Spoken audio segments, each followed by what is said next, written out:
కుంభరాశిలో ఎవరైతే జన్మించారో ఇంకా మీరు చేసినటువంటి అలుపెరగని పోరాటం ఇంకా మిమ్మల్ని విజయ తీరానికి చేరుస్తుంది.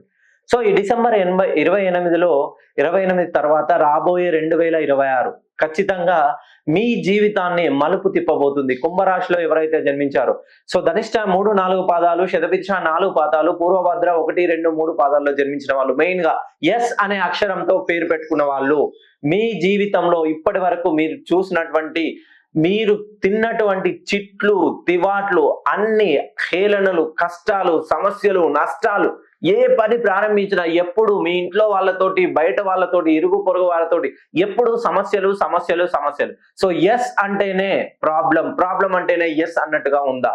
ఒక్కసారి మీ పేర్లోని సంఖ్యాబలాన్ని సరిచేయండి. ఎందుకనంటే మనం ఇంటికి ఇల్లు ఎన్ని ఫ్లోర్లు కట్టినా కూడా ఇంటి చుట్టూ ప్రహారీ గోడ కాంపౌండ్ వాళ్ళు 100కి 100% నిర్మించుకుంటారు.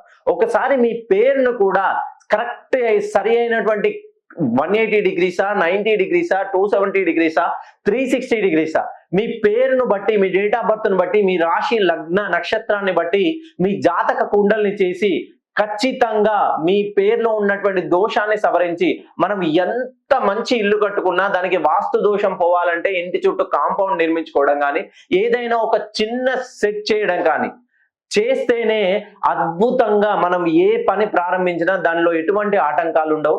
మీరు కుంభరాశిలో జన్మించినట్లయితే ఒక్కసారి నన్ను ఫోన్ కాల్లో కలిసేటట్టుగా ప్రయత్నం చేయండి.